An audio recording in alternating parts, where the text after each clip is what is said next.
Gutenberg, the guy who played Officer Maloney in Police Academy, he's running around.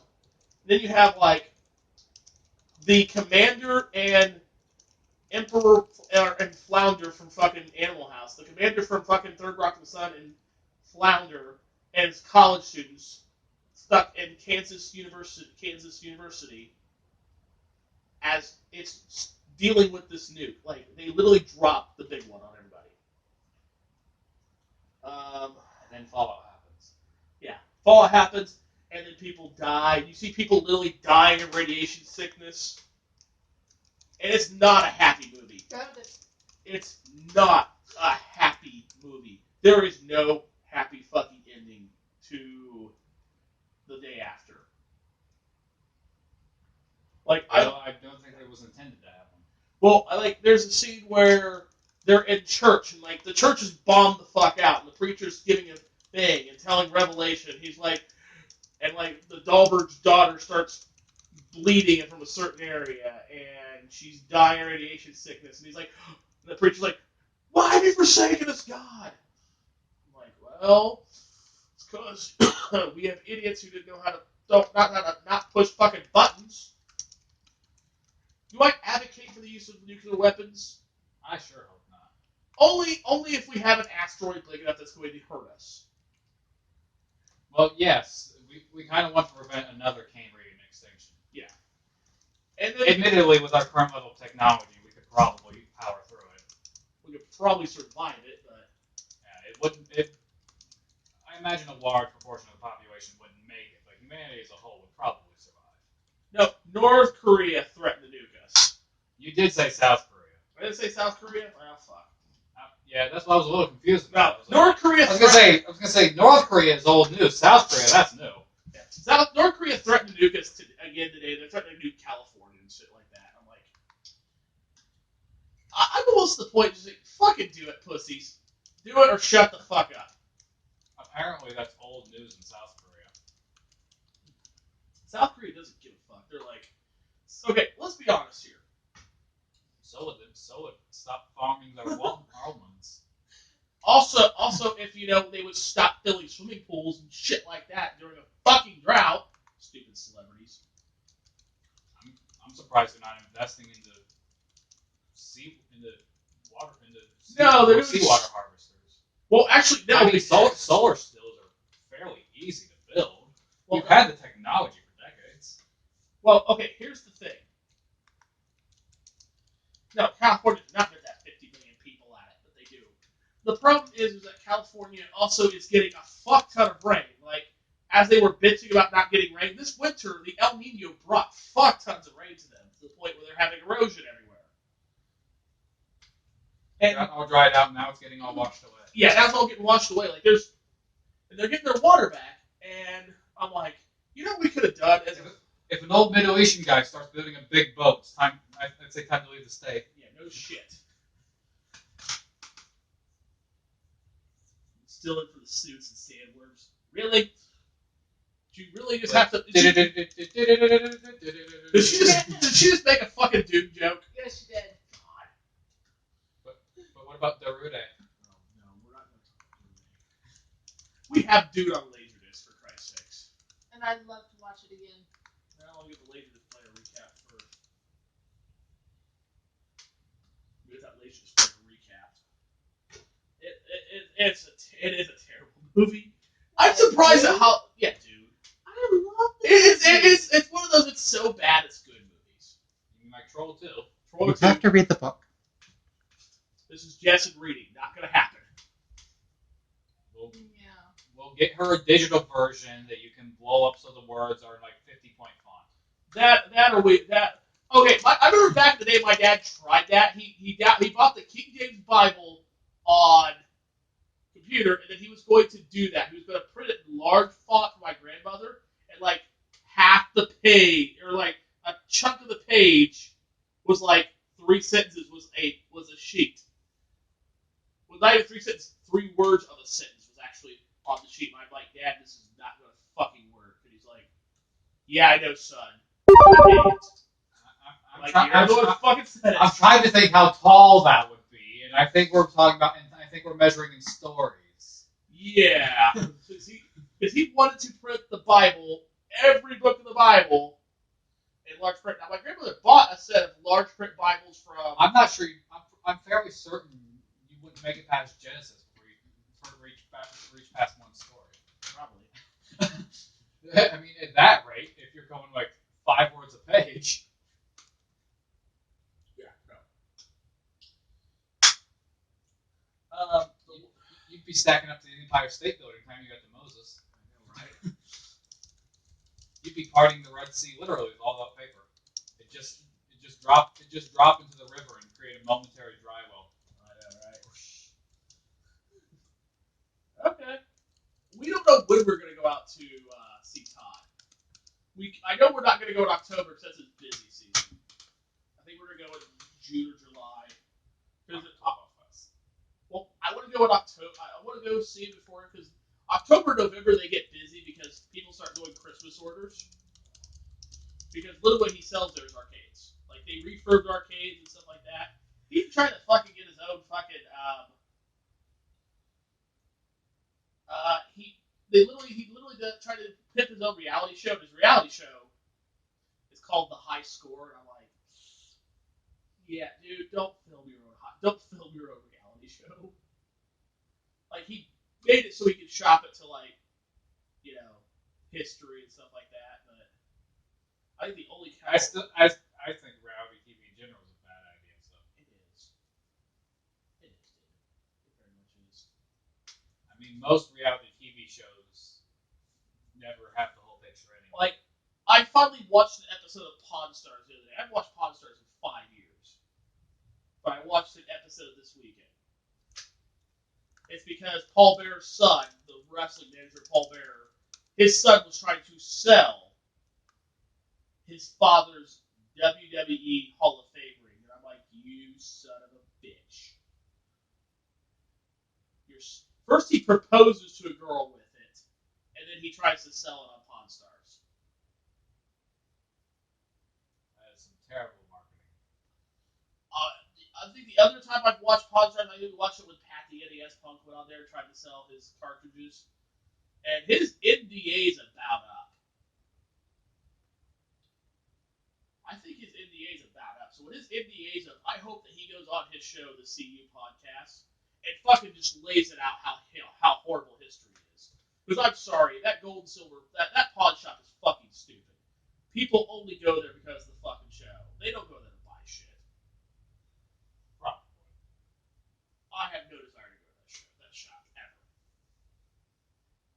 I don't know. There's nothing to it anymore. I've never been a fan of it, and it's just been, I mean, even reality shows like Extreme Home Makeover have stories of where they only made everything worse because the family couldn't afford the new house bills. Yeah. When I was with Amanda and went down to see her folks, all her folks watched was MSNBC and HGTV. Not even the Food Network? No, they watched HGTV. So I've watched a lot of the Property Brothers. I want to shake hands with one of them, the other one will fucking hit with a shovel. And you can't guess which one I want to smack with a shovel. Well, I haven't seen it, so I Can't say, well, I'll guess which one I want to smack in the face with a shovel. Well, I only remember one of them's name. That was Jonathan, wasn't it? I think it's John Cena? No. John Cena.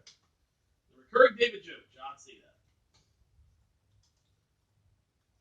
Well, that's because if I say 20% cooler one more time, I get a baseball thrown at me. I can't tell. I can't remember which one because it's Jonathan and Drew. Jonathan's the one I like. No. Jonathan, yeah, that's right. Jonathan. Since David's never heard of what the Property Brothers are, it's two brothers named Jonathan and Drew Scott, which really weird that I'm okay with a John Scott because the other John Scott I know I would have fucking punched in the face with brass knucks on repeatedly. Yeah, but he doesn't go by John. He goes by Jonathan. Yeah, I know. So basically, they're twins. They're go around the USA hunting demons. No, yeah, funny. No. What they do is they help couples find a fixer-upper and transform it to their dream home. So what they do is Drew is a realtor. He'll show you houses and stuff like that. It's like, well, you could keep your old house, or you could sell it, and we could buy this piece of shit, this piece of shit, this piece of shit. And then we can. And then Jonathan will come in with a bunch of Mexicans and will fucking tear it down and build it to the house that you want. I hope that wasn't the actual quote. No. I'm being honest to God. You want to get your room. You always want to get your roommate on Hoarders. I think they threatened to get me on Hoarders. Didn't you or Shannon threaten to put me on Hoarders? Not me. It was Shannon. She also threatened it to me because I kept getting shit from Shop Goodwill. Well, I'm going to put her on Lesbian Douchebags. That's the show she needs to be on. I don't think that's a show. Should be. I mean, there's cops, but I'm pretty sure that's Tonight on Lesbian Douchebags. Plus, I'm worried there will be people thinking it's literal douchebags and not the figurative kind of people, so people will just think it's about hygiene. Oh, you are fucking horrible. You know that? It does fit. Lesbian Douchebags. Robin, we're gonna talk after this about that. We got a show to come up with for YouTube tonight on Lesbian Douchebags.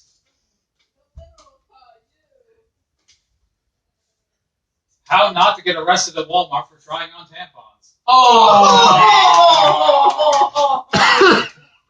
We have worse stories now. Real life stories of lesbian domestic violence. Oh. Okay. Well, now we're just getting this. Now we're just getting into this. Now we're in the depressing sense. Which is funny because my favorite lesbian story of all time is I used to date a girl named Carrie Kelly, and Carrie... Was it Carrie with a K? Yes. Well, it has added a letter of the field. Yeah. Keri. That's her name. Oh, funny. No, did not get fired. That's not the reason why. No. So Carrie literally was like, she forever a day she kept saying, I'm a Xena fan. I'm like, wow, you're a Xena fan? You're not a lesbian. And she's like, Randy, not all lesbians watch Xena. While growing up, my dad's girlfriend, who was a fucking nerd, like she was literally like my mentor for nerddom. She was in her 40s. She loved Babylon 5. She watched Star Trek. She wrote fan fiction about the station security chief from fucking Babylon 5. I think she wrote even like a yaoi of like Sheridan and Gibaldi fucking each other. Yeah. Station Chief Michael Garibaldi, who literally came up with the best line ever for a Daffy Duck poster. There's a scene in Babylon 5 where an alien named Jakar look at this Daffy Duck poster, and he's like, I don't understand what this creature is. And Susan Ivanova, the second command goes, they go, that's because he's the ancient Egyptian god of frustration. Sounds about right. So, yes, Daffy Duck is worshipped as the Egyptian god of frustration. But needless to say, Anne taught me a lot. She had two friends named Marianne and Evelyn. Evelyn was like old Marines, Navy badass shit. Evelyn showed me a lot of cool shit because she used to be in a squad with Navy SEALs. She was a medic that was with Navy SEALs. So she taught me all sorts of cool shit. And so one thing I remember about Evelyn is that she's teaching me how to tie traps and shit like that. She's like, loose her clock her alarm, like, shove me the fuck like Xena's on. And this big old burly lesbian just fucking chucks me out of the way so she can go fucking watch Xena. I'm like, holy fuck. And so every Saturday, I was at my dad's for a month, and every Saturday, the same fucking thing, she had to watch Xena. So, again, lesbians and Xena. I'm shocked. That's like saying lots of gay men watch Conan the Barbarian. Oh, I still think 300 is the most homoerotic movie ever made, next to Huckleberry Finn. The thing is, That's Spartans. I actually liked Xena. Okay, shut up, Jess. So needless to say, He doesn't like it when you poke holes in his argument. So needless to say, I keep telling this to Carrie, and Carrie keeps going, Randy, not all lesbians watch Xena. Not every woman who watches Xena is a lesbian. I mean, statistically, it has to be true, so I'm not sure what the argument is there. So, and the whole reason the whole lesbian thing came up is because at the end of one of the seasons, Zeta and Gabrielle kissed. Oh no. What did he fucking do? I'm sure that's what all the lesbians were watching. Probably. Granted, I was more to Gabrielle than I was Zeta. Needless to say, we're at the movie theater, and this argument fucking starts again. Needless to say, there was a girl working at the movie theater. Because my buddy works there. He gets me the movie and shit like that. Her name is Kelly, and she's like short. She's like tall. She's like the same height as Bree. And so she turns around and tells, Carrie's like, Randy, last fucking time, not all women, not all lesbians, watch Zeta. Kelly turns around in the chair, looks at her, and goes, "Hi, I'm a lesbian, and I love Zeta." I'm not sure how that helps your argument. When I have lesbians tell me that yes, they love Zeta, right in front of Carrie, and here's the funny thing, Carrie turns around like it's a fucking Daffy Duck Bugs Bunny cartoon, and just storms off to the bathroom, and she looks at me and goes, and as she turns around to the bathroom, she looks at me and goes, "You know what? This is not over. Like this means war or something like that." Well, I mean, one lesbian saying she likes Xena doesn't automatically mean all lesbians do. True. I mean, statistically, you really can't say all of X group like Y. Remember, Brodies hate furries. That's not true. Do we need to pull up the State of the Herd again? Actually, we need to save that. Save the State of the Herd. I don't care either way. Oh, I know. I mean, That's statistically, we've already found one sample. This is what got you on the show anyway, because you were like, you sit there and stood through the State of the Herd and go, "Yeah, you're an asshole." Moving on. I think the fact is Besides, you could statistically say that I'm not going to admit how much furry artwork I've already seen. Yeah. You could statistically say most lesbians love Xena. Heck, I wouldn't be surprised if there are lesbians that never heard of Xena. Probably. So by definition, they couldn't. Granted, they were getting into a completely different argument. Yeah, we're getting that whole argument. Okay. It's getting late, kids, so we're going to get off here. We've read the show over a little bit. So we're going to get out of here. We will see you all tomorrow night. It's Retro Randy's Rampage. Oh, God, do I have stuff to talk about tomorrow. More Donald Trump and Field of Bern and Marco Robot. And Mark Rosewater? No, Marco Robot. Doesn't ring a bell. Marco Rubio, the robot. The one that keeps calling a robot.